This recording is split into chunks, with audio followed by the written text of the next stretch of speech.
The nature of gender. How do nature and nurture together form our gender? What explains our gender diversity? Is biology destiny? Are we shaped by our cultures? A biopsychosocial view suggests it is both, thanks to the interplay among our biological dispositions, our developmental experiences, and our current situation. Wood and Eagley, 2002-2007.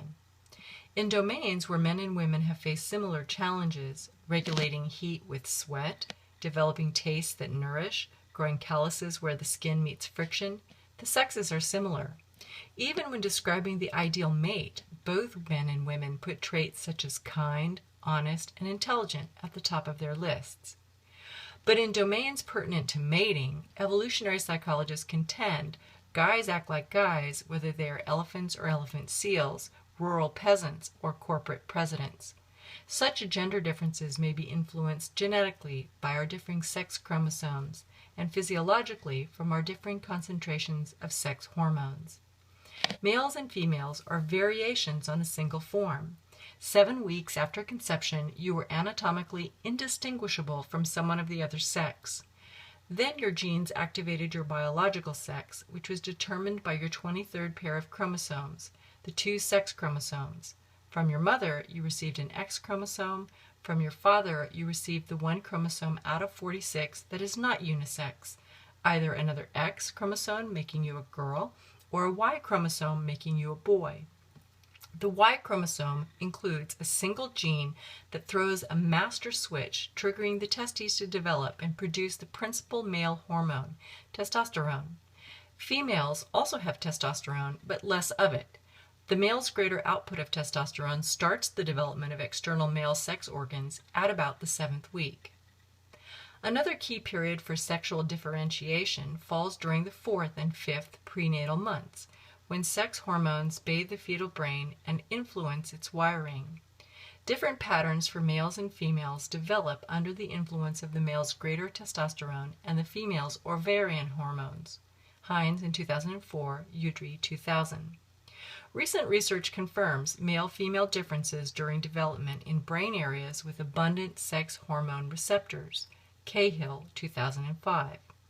In adulthood, parts of the frontal lobes, an area involved in verbal fluency, are reportedly thicker in women. Part of the parietal cortex, a key area for space perception, is thicker in men. Other studies report gender differences in the hippocampus, the amygdala, and the volume of brain gray matter, the neural bodies, versus white matter, the axons and dendrites. Given sex hormones' influence on development, what do you suppose happens when glandular malfunction or hormone injections expose a female embryo to excess testosterone? These genetically female infants are born with masculine-appearing genitals, which can either be accepted or altered surgically. Until puberty, such females tend to act in more aggressive, tomboyish ways than do most girls, and they dress and play in ways more typical of boys than of girls. Berenbaum and Hines, 1992, Earhart, 1987.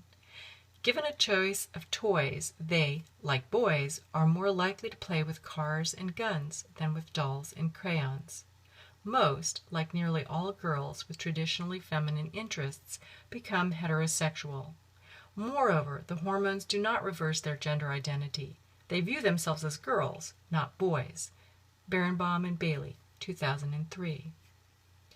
Is the tomboyish behavior of these girls due to the prenatal hormones? If so, may we conclude that biological sex differences produce behavioral gender differences? Vervet monkeys seem to suggest one answer.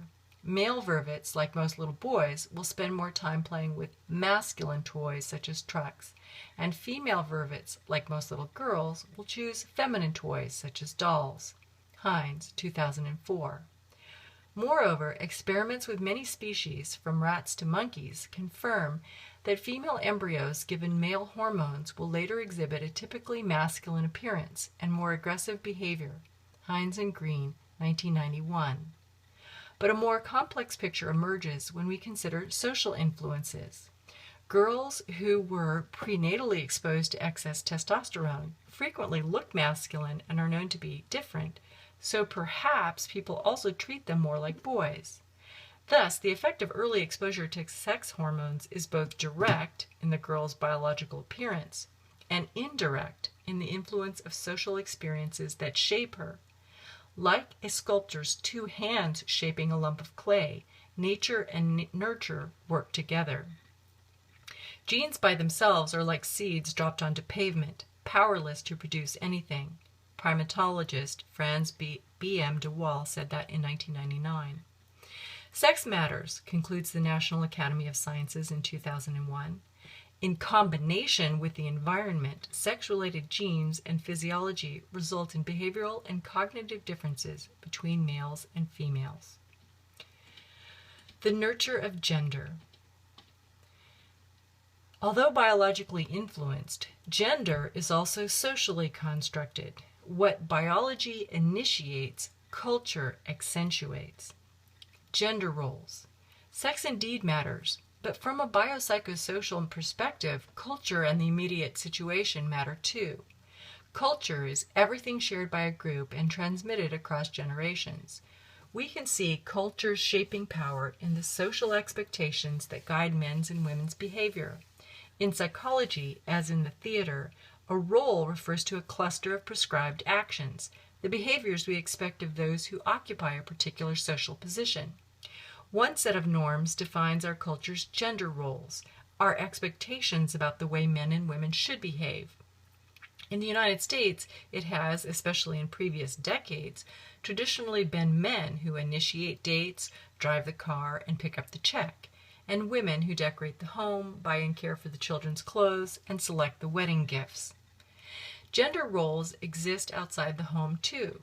Compared with employed women, employed men in the United States spend about an hour and a half more on the job each day and about 1 hour less on household activities and caregiving. Amato et al. 2007, Bureau of Labor Statistics 2004, Fisher et al. 2006. I do not have to tell you which parent, about 90% of the time in two-parent U.S. families, has stayed home with a sick child, arranged for the babysitter, or called the doctor. McCoby, 1995. In Australia, women devote 54% more time to unpaid household work and 71% more time to child care than do men. Trewin, 2001. Gender roles can smooth social relations, saving awkward decisions about who does the laundry this week and who mows the lawn, but they often do so at a cost. If we deviate from such conventions, we may feel anxious. Do gender roles reflect what is biologically natural for men and women, or do cultures construct them? Gender role diversity over time and space indicates that culture has a big influence. Nomadic societies of food-gathering people have only a minimal division of labor by sex. Boys and girls receive much the same upbringing. In agricultural societies where women work in the fields close to home and men roam more freely herding livestock, children typically socialize into more distinct general roles. Segal et al., 1990, Van Leeuwen, 1978. Among industrialized countries, gender roles and attitudes vary widely. UNICEF, 2006. Australia and the Scandinavian countries offer the greatest gender equity. Middle Eastern and North African countries, the least. Social Watch, 2006. And consider, would you say life is more satisfying when both spouses work for pay and share child care? If so, you would agree with most people in 41 of 44 countries, according to a Pew Global Attitude Survey in 2003. Even so, the culture-to-culture differences were huge, ranging from Egypt, where people disagreed 2-1, to Vietnam, where people agreed 11-1. Attitudes about gender roles also vary over time. At the opening of the 20th century, only one country, New Zealand, granted women the right to vote, Briscoe, 1997.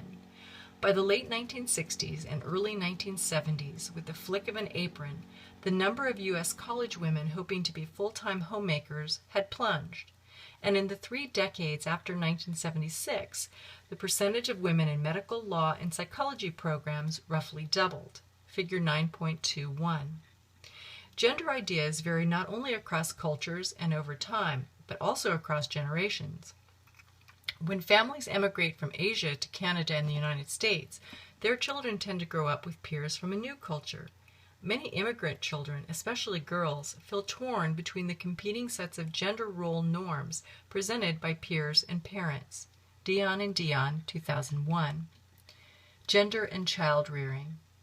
As society assigns each of us to a gender, the social category of male or female, the inevitable result is our strong gender identity, our sense of being male or female. To varying extents, we also become gender typed. That is, some boys more than others exhibit traditionally masculine traits and interests, and some girls more than others become distinctly feminine. Social learning theory assumes that children learn gender-linked behaviors by observing and imitating and by being rewarded or punished. Nicole, you're such a good mommy to your dolls. Big boys don't cry, Alex. But parental modeling and rewarding of male-female differences aren't enough to explain gender typing. Litton and Romney, 1991. In fact, even when their families discourage traditional gender typing, children usually organize themselves into boy worlds and girl worlds, each guided by rules for what boys and girls do. Cognition thinking also matters. In your own childhood, as you struggled to comprehend the world, you, like other children, formed schemas that helped you make sense of your world. One of these was a schema for your own gender. Bem, 1987-1993. Your gender schema then became a lens through which you viewed your experiences. Social learning shapes gender schemas. Before age 1, children begin to discriminate male and female voices and faces.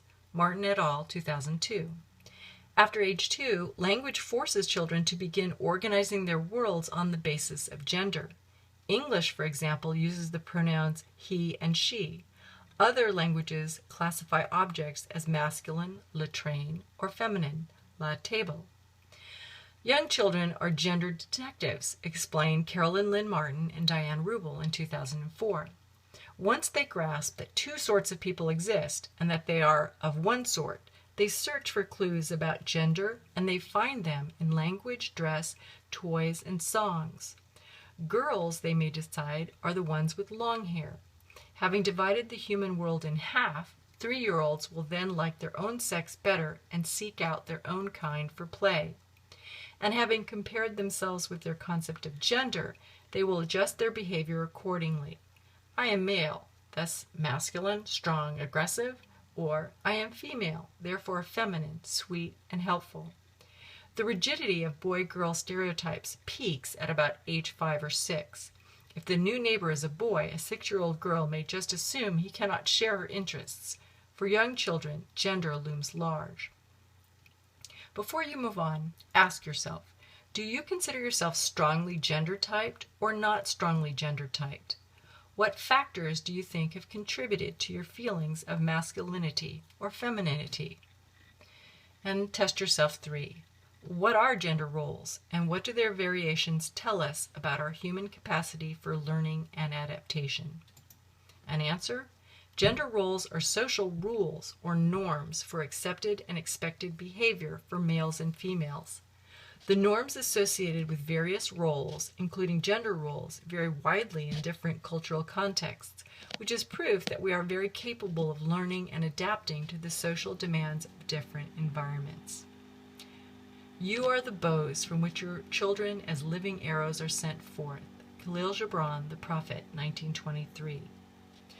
The investment in raising a child buys many years not only of joy and love, but of worry and irritation. Yet for most people who become parents, a child is one's biological and social legacy, one's personal investment in the human future. Remind young adults of their mortality, and they will express increased desire for children. Wisman and Goldenberg, 2005.